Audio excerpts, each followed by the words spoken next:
तंत्र क्या है? मैं जानता हूँ ये सवाल मेरे पास क्यों आया, क्योंकि मेरी वीडियोस को 16 साल से 24 साल के युवा ज्यादा देखते हैं। बेसिकली सत्य को जानने के दो द्वार हैं, एक मृत्यु और दूसरा काम वासना। और हम इन दोनों को ही सारा जीवन छुपा कर जीते हैं, इनसे डरते हैं। जानते सब हैं कि मृत्यु आएगी, एक दिन सबको मरना है। लेकिन वहीं दूसरी तरफ मैं तो अभी नहीं मर रहा, अभी मेरे मरने में वक्त है, मैं आज नहीं मरूंगा। उसके बारे में हम ज्यादा सोचते नहीं हैं और ना ही किसी से बात करते हैं। अगर आपके घर में कोई बच्चा या कोई भी मृत्यु की बात करता है तो उसे चुप करा दिया जाता है, क्योंकि इस मृत्यु का डर भयानक है। और वहीं काम वासना या कहीं सेक्स के बारे में कोई बात ही नहीं करता। अगर इसके बारे में कोई सवाल जवाब आते हैं या कोई पूछना चाहता है तो वो बंदा कैरेक्टर लेस माना जाता है। इस तरह की बात करते ही कहा जाता है ये गंदी बात है। और कमाल की बात है तो गंदी बात, मगर करते सब हैं, क्यों, है ना? तो हम काम वासना में भी डर के उतरते हैं, इस समाज से डरकर, और जल्दी जल्दी निपट जाते हैं। किसी भी चीज को पूरा ना जान पाना, पूरा ना समझ पाना, ये चीज आपको उसी में फंसाए रहती है, आप उसके पार नहीं निकल सकते। और ये तंत्र ऐसा ही एक महान प्रयोगों में से एक प्रयोग है, और इसीलिए इसके दृश्य आपको खजुराहो के मंदिरों में मिल जाएंगे। यह एक पवित्र प्रक्रिया है, आप इसे किस नजर से देखते हैं ये आप पर निर्भर करता है। देखिए, काम ऊर्जा सबसे शक्तिशाली ऊर्जा है। यह एक नया जीवन बना सकती है और आपका जीवन बदल भी सकती है। तंत्र का प्रयोग कहता है कि काम वासना को पूरे होश पूर्वक भोगना चाहिए, होश में देखना चाहिए कि यह प्रक्रिया आखिर है क्या। तंत्र कहता है कि जब काम वासना उठे, पूरे जोरों से उठे, तो इसे उठने दो और एक प्रयोग करो, इस काम वासना को प्रेम में बदलने दो, फिर आप इसके पार निकल पाएंगे, आप ट्रांसफॉर्म हो पाएंगे। लेकिन आमतौर पर होता क्या है, साधारण मनुष्य को जब काम वासना उठती है तब वह बेहोशी में इसमें उतर जाता है, वह अपने आप पर ही कंट्रोल नहीं रख पाता और उस बेशकीमती ऊर्जा को, उस सेक्स एनर्जी को जनिंद्री के माध्यम से बाहर निकाल देता है, मतलब ऊर्जा को बर्बाद कर देता है।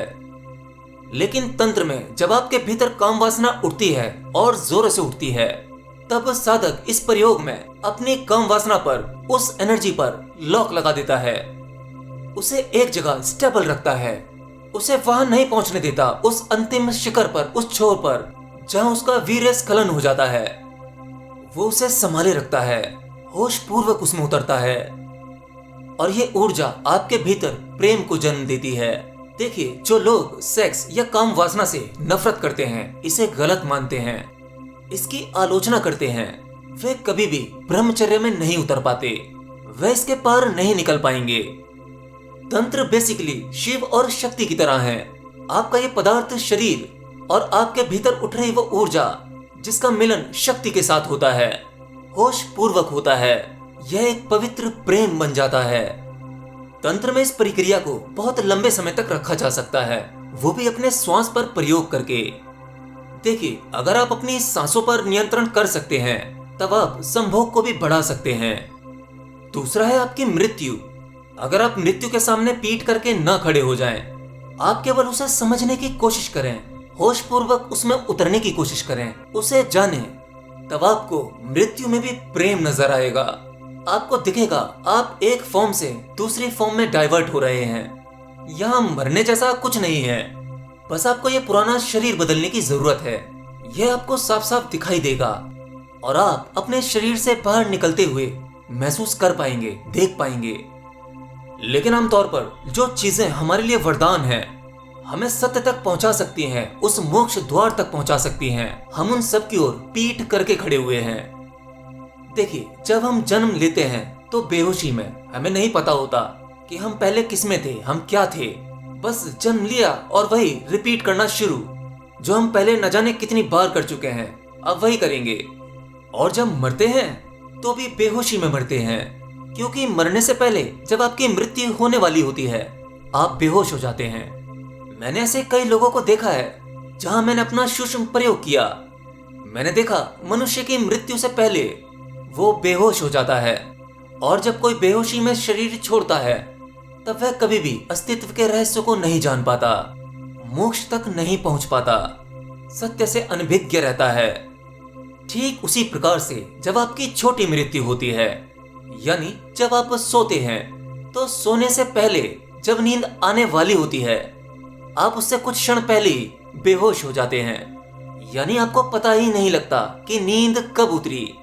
अगर आपको ऐसा पता लग जाए कि नींद उतर रही है और उसे आप होश पूर्वक देख सकें, तो आप सोते हुए भी होश में रह सकते हैं। आप जान सकते हैं कि आपका शरीर आराम की अवस्था में है, परंतु आपके शरीर के भीतर कोई चीज जाग रही है जो आपको देख रही है, सब कुछ महसूस कर रही है। और लोग साधारणतः सोने के बाद उन्हें उनके ही अस्तित्व का नहीं पता होता, वह क्या है, किसके बेटे हैं, बेटी हैं, रिश्ते नाते सब कुछ, उन सब की वैल्यू आपकी नींद में नहीं होती, क्योंकि आप है ही नहीं, आप बेहोश हैं, आप पूरे ही सो रहे हैं। तो मतलब आप जन्म के समय में भी बेहोश होते हैं, मृत्यु के पल में भी बेहोश, और छोटी मृत्यु यानी नींद में तब भी बेहोश। और आपको क्या लगता है, जब आप काम वासना में होते हैं, किसी के साथ फिजिकल होते हैं, तब क्या आप होश में होते हैं? नहीं, आप तब भी बेहोश होते हैं। आप उस सेक्स के आनंद में डूबे होते हैं, जबकि वहां बेहोश होकर उसमें डूबना नहीं है, उसे समझना है।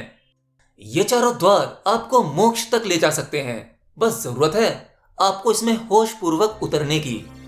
लेकिन वहीं इसके उलट आप इन चारों चीजों से नफरत करते हैं, इनकी आलोचना करते हैं, जिसमें कि सबसे ज्यादा काम वासना और मृत्यु। आप इनको तो छोड़ते ही नहीं हो, इतना ज्यादा डरते हो, इतना गलत समझते हो।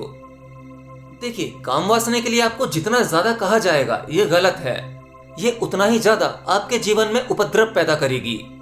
ये तो एक मनुष्य का स्वभाव है, आपको जिस कार्य के लिए मना किया जाएगा आप वही करेंगे, क्यों, है ना? जैसे मैं कहूँ, मेरा एक और चैनल है आंसर वर्ल्ड, जिन्होंने नहीं देखा सब्सक्राइब नहीं किया। और अगर मैं कहूँ मेरा आंसर वर्ल्ड चैनल है वो बहुत ही खतरनाक है, उसे देखने की कोशिश मत करना, या मैं खतरनाक शब्द जैसी कोई चीज इस्तेमाल ना करूं, बस केवल ये कह दूं कि आपको वो चैनल नहीं देखना है, आपको YouTube पर आंसर वर्ल्ड टाइप नहीं करना है, तो आप क्या करोगे ये आप जानते हो। आप एक बार सोचोगे जरूर कि यार ऐसा क्या है जो उस चैनल पर जाने के लिए मना किया गया है, उसमें किस प्रकार का कंटेंट है। तो ठीक इसी प्रकार से ये मानव स्वभाव है, इसको जो मना किया जाता है ये उतना ही उस दलदल में घुसता चला जाता है। देखिए, काम वासना कोई बुरी चीज नहीं है, अगर बुरी होती तो ईश्वर आपको देता ही नहीं, क्योंकि ईश्वर खुद भी अशुद्ध नहीं होना चाहता, वह तो आपके भीतर है, तो काम वासना जैसी कोई चीज आपको देता ही नहीं। यह तो जीवन का आधार है, यह वो शक्ति है जिसे परिवर्तित करके, ट्रांसफॉर्म करके आप सेक्स का आनंद ना लेकर, बच्चे पैदा ना कर कर इस जीवन में कुछ अनमोल पा सकते हैं, जिसके आगे सेक्स का यह सुख बड़ा ही मामूली सा है। बस आपको इससे नफरत नहीं करनी है।